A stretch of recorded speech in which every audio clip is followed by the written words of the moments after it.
kenyataannya tidak. Seandainya Bunda Maria tidak menyusui Yesus, kira-kira Tuhan bisa bertahan hidup tidak?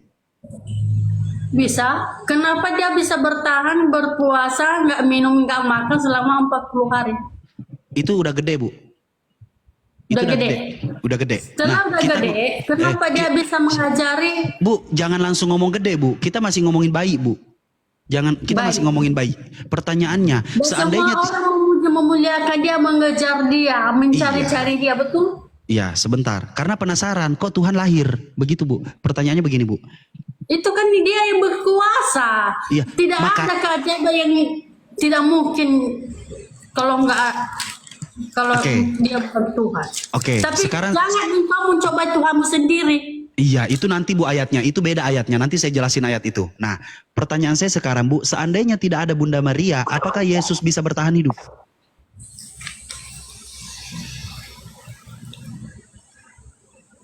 Bertahan hidup. Apa kan Yesus bertahan hidup? Kok dia yang berkuasa, Mbak? Ya, Ibu kan bilang dia berkuasa. Seandainya tidak Dia yang berkuasa. Dia yang memberikan hati yang suci kepada Maria supaya dia diurus oleh Maria. Seandainya Maria tidak sudah taat kepada dia. Seandainya Maria tidak mengurus pergumulan yang Maria dengarkan, yang Maria lihat, dia menyimpannya di dalam hatinya sendiri. Seandainya Maria tidak mengurus Yesus, apakah Tuhan bisa bertahan hidup?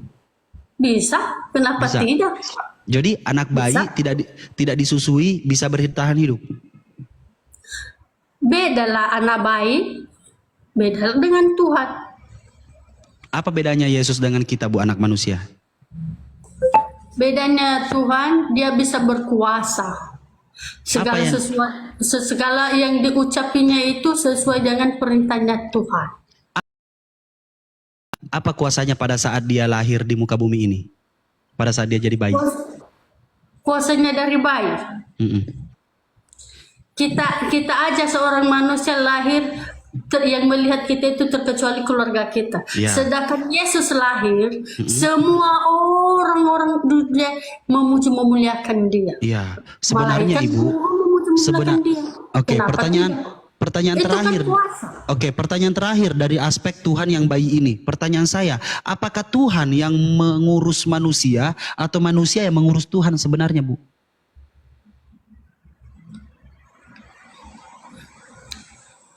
Tuhanlah yang mengurus kita. Lantas kita itu dipimpin oleh Tuhan untuk melakukan kehendaknya dia, bukannya kehendaknya kita.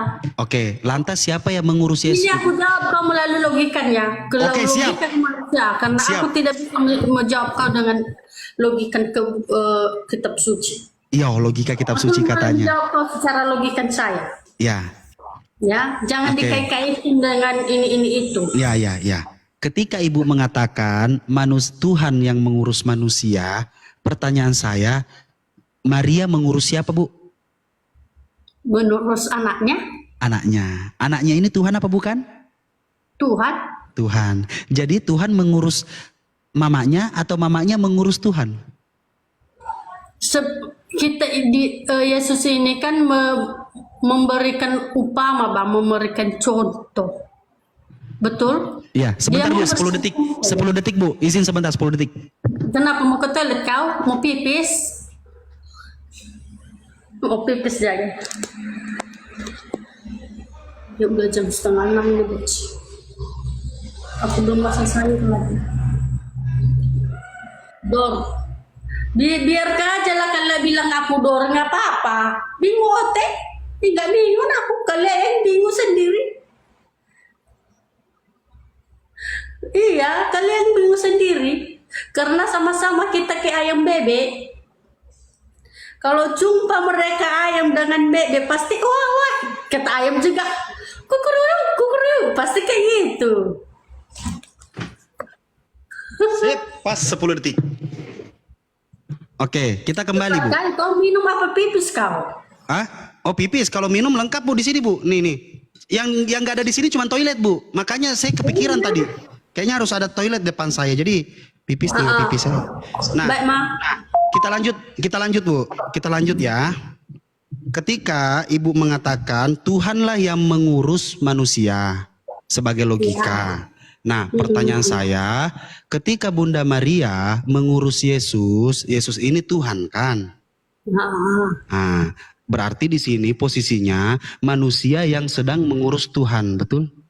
Pada saat dia kecil. Dia menyerupai anak bayi. Makanya pada saat kita sebesar ini, udah dewasa ini, kalau kita melihat anak bayi lahiran, dia itu kan masih suci. Kita gemas banget, betul? Begini Bu. Begitulah Bang. Karena Ibu orang baik, nggak apa-apa, saya mengeluarkan effort untuk berdiskusi dengan Ibu. Saya ajak Ibu berlogika. Ibu paham tidak esensi Tuhan itu sebenarnya apa sih sebenarnya? Tuhan itu sebenarnya apa sih? Itu dia membawa kita melakukan kebaikan, kedamaian, kasih. Apakah cuma sekedar itu Bu? Ya, kalau melalui logikan saya dulu, yang sepengetahuan saya kayak gitulah. Yang sebetulnya lebih ada lagi, lebih banyak lagi. Pantas tidak menurut Ibu Tuhan itu dihinakan? Kalau melalui logikan kemanusiaan saya nggak pantas. Betul. Apakah Tuhan membatasi logika manusia? Di setiap manusia Bang punya kekurangan dan kelebihan sendiri. Ketika ada manusia yang seperti saya ingin memahami Tuhan, yang katanya Tuhan itu memberikan logika kepada umat manusia, logika tidak, Tuhan itu bisa ditaklukkan oleh manusia. Ingat Ibu, Tuhan itu maha suci, maha besar. Ditaklukkan ke mana ini maksudnya Bang? Kenapa? Bisa ditaklukkan ke mana maksudnya? Manusia bisa menaklukkan Tuhan, gimana caranya? Loh, Ibu lupa kalau Yesus disalibkan sama tentara Romawi, Bu? Disalibkan. Artinya ditakluk. Tapi sebelum dia disalibkan, dia udah tahu ya kan? Sebelum dia disalibkan, dia sudah tahu. Bu, kalau karena dia tujuannya.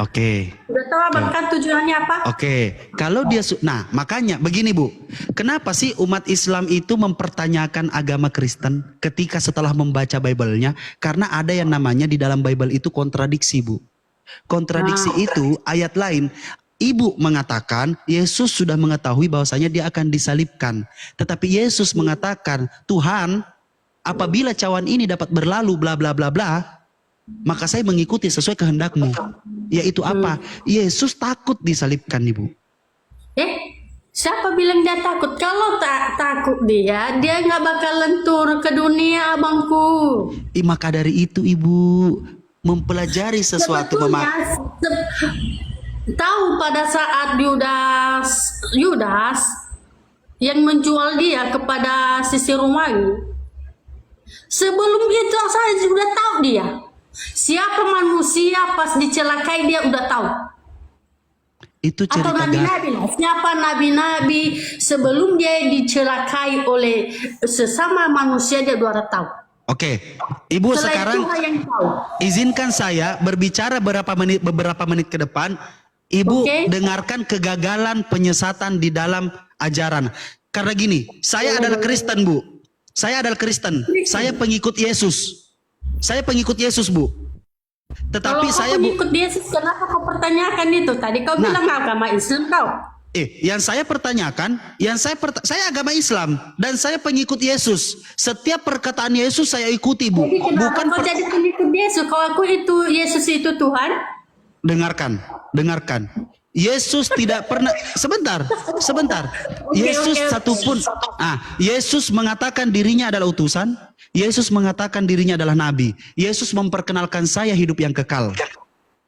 Ibu hidup yang kekal seperti apa? Mengenal Yesus Tuhan, betul? Betul. Yesus mengajarkan kepada saya, inilah hidup yang kekal, mengenal Allah yang benar dan mengenal Yesus Kristus yang telah engkau utus. Siapa yang mengutus Yesus? Allah. Yesus adalah utusan. Apakah sulit bagi umat manusia memahami bahwasanya Yesus ini adalah utusan? Dia adalah orang baik. Tetapi cerita di dalam Bible yang diceritakan itu bahwasanya di mana cerita ini gagal.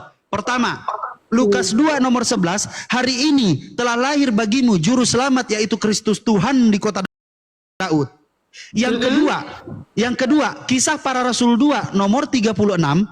Jadi seluruh kaum Israel harus tahu dengan pasti Allah telah membuat Yesus yang kau salibkan itu menjadi Tuhan. Di mana ayat yang kedua saya sebutkan, ternyata Yesus dijadikan Tuhan pada saat disalibkan. Nah, ayat yang ketiga, Roma 14 nomor 9, sebab untuk itulah Kristus telah mati, lalu bangkit kembali, supaya ia menjadi Tuhan. Ada 3 ayat menjelaskan Yesus jadi Tuhan. Ada yang mengatakan pada saat dia lahir, ada yang mengatakan pada saat dia disalibkan dijadikan Tuhan oleh Allah. Ada yang dikatakan bahwasanya penyebab Yesus jadi Tuhan, dia harus mati dulu. Yang benar yang mana, Bu? Tapi Yesus tidak pernah mengatakan dirinya adalah Tuhan. Semua tulisan-tulisan Yesus membantah tulisan-tulisan yang lain. Siapa tulisan-tulisan yang lain ini? Tulisan-tulisan bukan dari Yesus. Tulisan dari siapa? Tulisan dari Paulus in the gang. Siapa gengnya? Matius, Markus, Lukas, Yohanes, Petrus. Mereka tidak pernah bertemu dengan Yesus, Ibu. Mereka tidak pernah mengatakan bahwasanya dia adalah murid-muridku. Yang menulis ini kan kitab suci perjanjian baru kan murid-murid. Nah, kenapa nggak pernah ketemu? Siapa bilang? Oke, di mana Ibu memahami bahwasanya Yesus itu pernah ketemu dengan Paulus? Kesalahan terbesar yang Ibu pahami ketika Ibu mengatakan bahwasanya Yesus itu pernah ketemu Paulus. Tidak pernah, Ibu. Tidak pernah. Enggak pernah. Tidak pernah Yesus ketemu Paulus, Bu. Makanya sesekali nonton ceritanya biar mengerti Bang Res. Saya sudah bercerita, saya sudah bertanya kepada seluruh pendeta, Bu, yang ada di sini. Bertanya kepada pendeta, nggak ada, Bu, muter-muter, Bu. Bahkan di sini ada satu pendeta yang dijuluki pendeta belut. Kita nanyanya apa, jawabnya kemana? Bagaimana kita tidak memahami bahwasanya dia lari dari pertanyaan. Kalau Ibu, kenapa saya berbicara seperti ini? Karena Ibu orangnya jujur. Kalau Ibu mengatakan nggak tahu, Ibu bilang nggak tahu. Ibu orangnya jujur. Karena apa? Karena Ibu memakai akal pikiran. Ibu masih ada sedikit nih akal pikiran yang Ibu pakai. Karena apa? Tuhan menciptakan umat manusia. Kenapa akal di atas? Dilindungi oleh tengkorak kepala yang keras. Karena segala sesuatu yang kita lakukan itu dimulai dari akal pikiran, Ibu. Bukan dari hati. Memang Tuhan memberikan kita logika. Kalau kita nggak diberikan